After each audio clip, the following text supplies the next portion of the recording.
오늘 사랑하는 형제 자매 여러분, 우리 12월 13일 불꽃 아침 기도회 주님 앞에 우리 찬양으로 나아가도록 하겠습니다.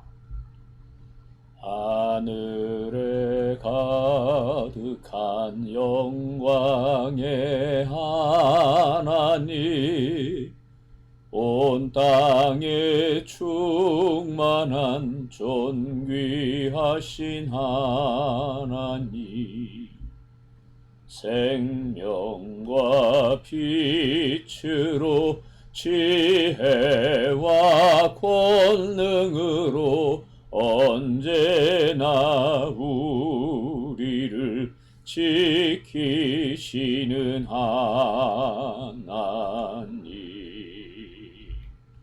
성부와 성자와 성령 삼위의 하나님, 우리 예배를 받아주시옵소서.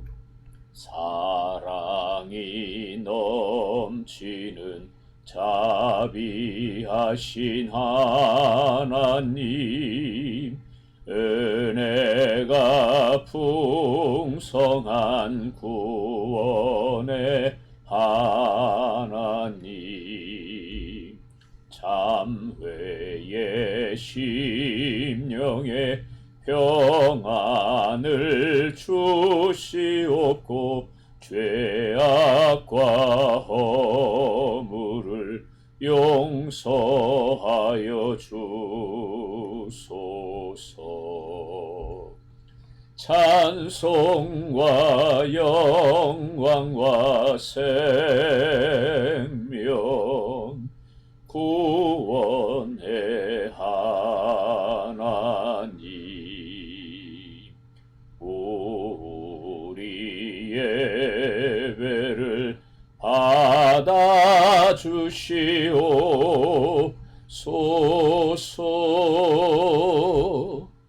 연약한 심령을 굳게 세워주시고 우둔한 마음을 지혜롭게 하시고 주의 뜻 받들어 참되게 살아가며 주 말씀 따라서 용감하게 하소서. 권능과 지혜와 사랑 은혜의 하나님, 우리 예배를 받아주시옵소서.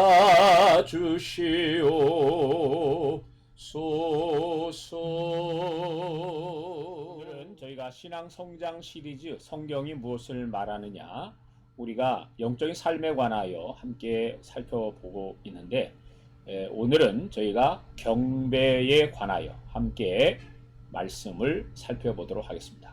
우리가 지난 두 번에 걸쳐서 우리가 예수 그리스도를 시인하는 삶에 관하여, 우리가 어떻게 어디에서든 사람들을 만났을 때 우리는 예수님을 어떻게 시인할 것인가에 관하여 함께 저희가 살펴보았습니다. 여러분, 예수님을 믿는 삶은 왜 우리가 이렇게 구체적인 주제를 가지고 배워야 하느냐 하면, 우리가 예수님께서 바로 내 옆에 계시고 또 그분을 우리가 따라다니면서 살아간다면 이런 배움의 시간들이 그렇게 많이 요구되지 않을 겁니다. 왜냐하면 주님이 옆에 계신데 알아서, 속된 말로 알아서 기죠. 그래서 여러분, 그렇지만 우리가 하나님이 보이지 않으시고 영이시므로 또 주님께서 하나님 보좌 우편에 앉아 계시기 때문에 저와 여러분이 주님과의 이 동행하는 삶을 조금 더 우리가 구체적으로 살펴볼 필요가 있습니다. 특별히 우리가 영적인 삶에 있어서 가장 중요한 것은 우리 히브리서 11장 6절에서 언급하고 있는 것처럼 그가 계신 것과 그가 자기를 찾는 자들에게 상 주시는 이심을 믿어야 할지니라 라는 그 권면의 말씀이 제일 중요합니다. 제가 여러분에게 늘 말씀드리지만 Now near here, 지금 이곳에 여기에 함께 하시는 그 주님, 그분을 우리가 잊지 않고 그분을 신뢰하면서 매일같이 모든 순간 속에서 살아가는 것은 정말 영적인 삶에 있어서 가장 기초와도 같은 것입니다. 어쨌든 저와 여러분이 살아계신 하나님께 대한 우리의 믿음이 부족하기 때문에 우리 삶 속에 여러 가지 문제가 생깁니다. 여러분, 하나님이 내 옆에 계신데, 주님이 나와 함께 계시는데 우리가 무엇을 두려워하겠습니까?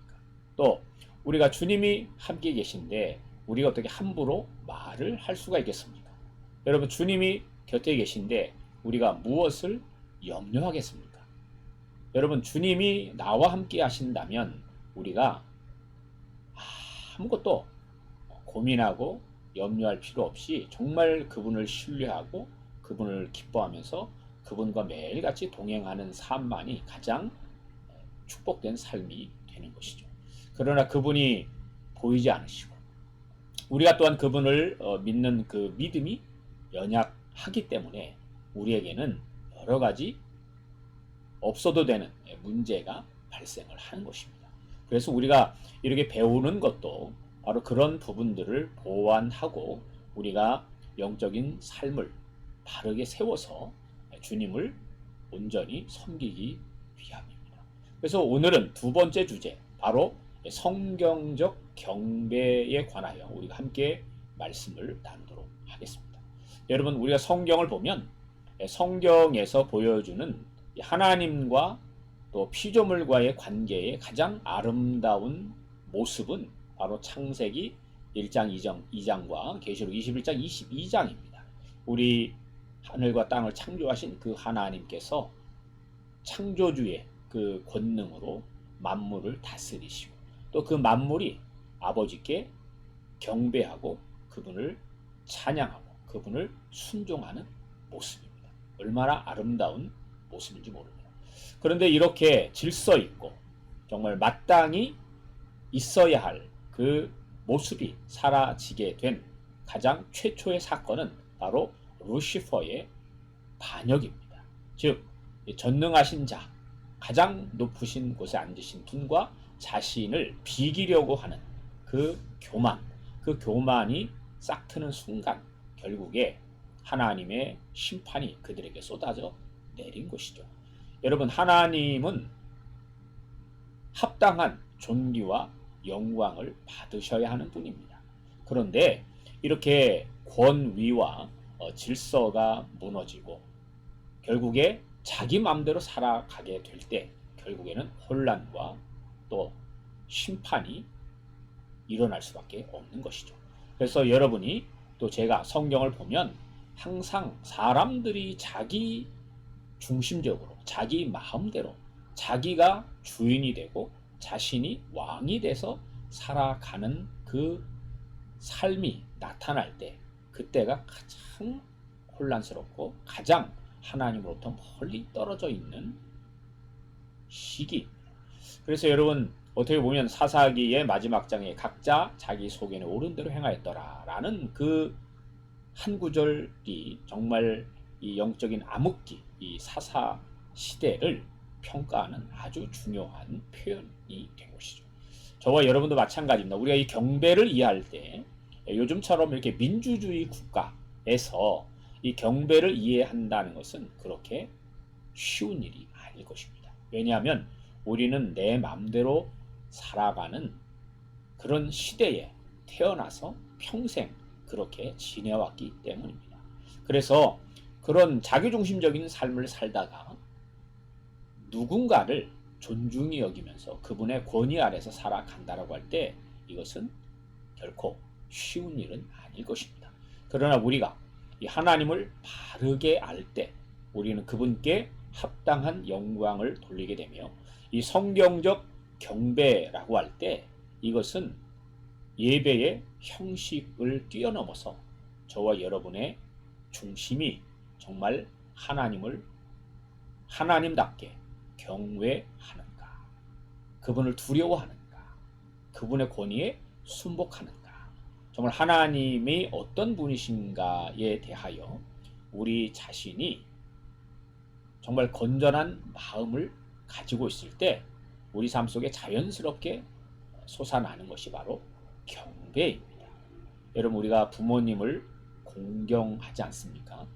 사람들이 부모님을 공경하지 않기 때문에 사회가 혼란스럽지 않습니까?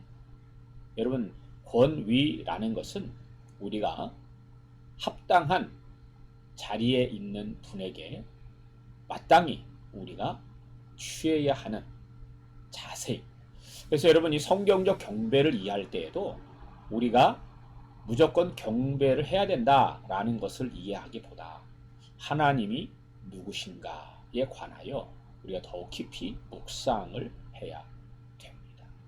여러분, 경배는 정말 자연스러운 것이고, 때로는 영광스러운 것이고, 때로는 우리 안에 정말 세상에 줄 수 없는 참된 기쁨과 영광을 가져다 주는 엄청난 사건입니다. 자, 예를 들어 한번 생각해 보세요. 여러분들이 대통령을 만나는 청와대에 초대를 받아서 갔다. 그곳에서 만찬을 나눴다. 뭐 이런 등등의 경험을 한번 해봤다고 생각하십시오. 여러분, 아마도 평생 그 날의 그 감격과 기쁨, 그 영광을 잊지 못할 것입니다. 여러분, 하물며 이 하늘과 땅을 창조하신, 우주 만물을 창조하신 우리 하나님 앞에 가까이 나아가서 그분을 경배할 수 있다라는 것은 얼마나 놀라운 일이겠습니까? 그래서 우리가 성경적 경배를 이해할 때 우리는 먼저 하나님이 누구신가에 관하여 덜 깊이 묵상을 해야 되고, 그렇다면 우리가 그분 앞에 어떤 마음, 자세와 태도를 가지고 서야 되는가, 이렇게 우리가 한 가지 한 가지 풀어나갈 때 우리는 온전한 경배자의 모습을 가질 수 있습니다. 특별히 성경에서는 합당한 영광을 돌려라, 이런 표현을 쓰지 않습니까? 여러분, 하나님은 정말 하나님이십니다. 우리의 생명의 주인이 되시고 만물의 창조주가 되시고 만왕의 왕이시고, 여러분, 거룩하시고 공의로우신 재판관이십니다. 우리가 그분 앞에 정말 우리의 마음을 다해서 주님을 경배하는 사람이 될 때 그 사람이 정말 하나님이 보시기에 합당한 하나님의 사람으로 서게 될 것입니다. 그래서 여러분, 이 경배는 더 우월한 존재에게 경의와 존경을 표현한다는 의미이며, 이렇게 경배받기 합당하신 분은 하나님이시다. 우리 이사야 40장 이후로 쭉 살펴보면 하나님께서 나 외에 다른 이가 없느니라 라는 이런 엄청난 선포의 말씀을 계속해서 반복하십니다. 따라서 경배는 하나님께 경의와 존경을 표하고 하나님을 두려워하는 마음으로 하나님을 합당하게 높여드리는 것이다. 그래서 여러분, 우리가 경배를 이해할 때, 우리가 예배의 삶을 이해할 때 우리가 우리 관점에서 예배를 이해하기보다 먼저 내가 누구를 예배하는가를 여러분 기억하셨으면 좋겠습니다. 여러분, 다른 사람들이 어떠하다, 이 부분은 그렇게 중요하지가 않습니다. 먼저 내가 그 하나님을 어떻게 경배할 것인가. 여러분, 어떤 사람은 아버지 앞에 예배할 때 무릎을 꿇고 예배하는 사람이 있습니다. 성경을 읽을 때도 무릎을 꿇고 성경을 읽는 사람이 있습니다. 왜 그럴까요? 우리는 누워서도 읽고, 그죠? 편하게 성경을 읽고 하는데 그분은 왜 그럴까요? 여러분, 하나님을 예배하고 경배하는 그 사람이 하나님에 대하여 가지고 있는 이 하나님에 대한 일종의 정체성이죠. 그분이 자신에게 누구인가에 관하여 사람마다 차이가 있기 때문입니다.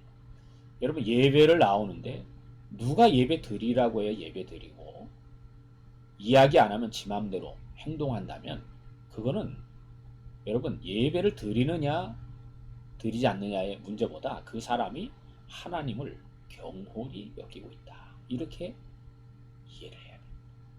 여러분 그러니까 우리가 정말 이 경배를 이해할 때 먼저 내가 경배하는 그 하나님이 누구신가를 깊이 매 순간마다 기억하시고 그래야만 우리가 매일같이 그분 앞에 합당한 존귀와 영광과 감사를 올리며 살아갈 수 있습니다.